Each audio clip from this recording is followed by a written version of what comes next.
अपना नाम अगर भगवान का लेते तो 7 जन्मों तक स्वर्ग मिल जाता। ये बात कहकर बाबा साहब का अपमान किया।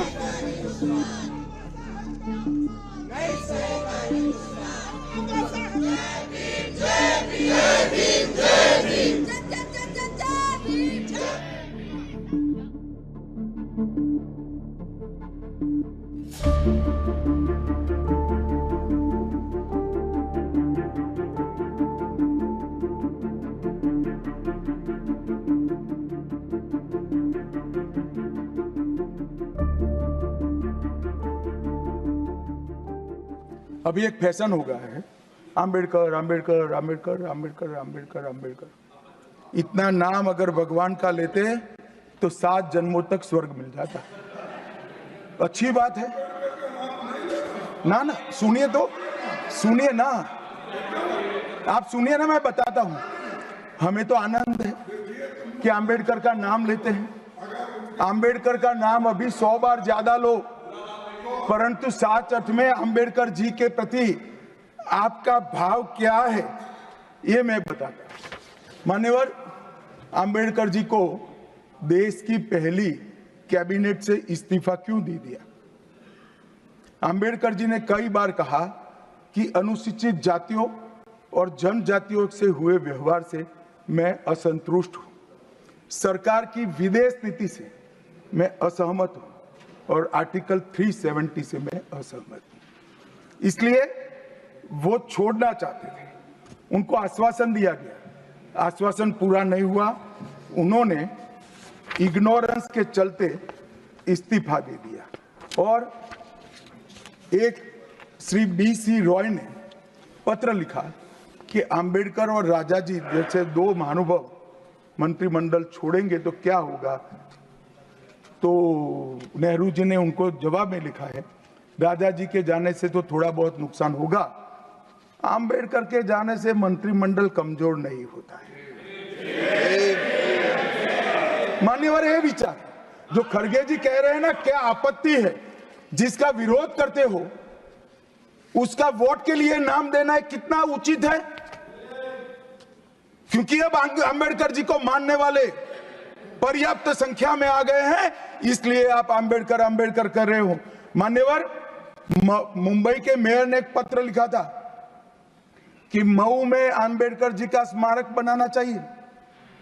मऊ में जो आम्बेडकर जी का जन्म स्थान था, सुझाव लिखा। उन्होंने कहा आमतौर पर स्मारक निजी पहल से बनाने चाहिए। यदि सरकार किसी प्रकार की सहायता करती है तो वो उचित नहीं होगा। उनके कितने स्मारक बने साहब? कोई स्मारक आम्बेडकर जी का नहीं बना, देश भर में नहीं बना। आम्बेडकर जी के स्मारक कब बने? जब भारतीय जनता पार्टी सत्ता में आई, तब मऊ में डॉक्टर आम्बेडकर के जन्म स्थान पर स्मारक बना। लंदन में अध्ययन करते थे, वहां स्मारक बना। नागपुर में शिक्षा दीक्षा वहां बना। दिल्ली में महापरिनिर्वाण स्थल पर बना और मुंबई में चैत्य भूमि में भी बन रहा है। हमने 5 तीर्थ बनाए महामानव। और मैं मानता हूं, मान्यवर, मैं मानता हूं कि आम्बेडकर जी के सिद्धांतों पर चलना नहीं और वोट के लिए उनकी गुहार लगा देना। 14 अप्रैल को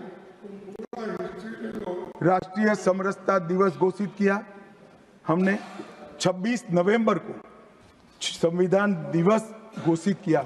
उस वक्त भी इसका विरोध कांग्रेस के वरिष्ठ नेताओं ने किया।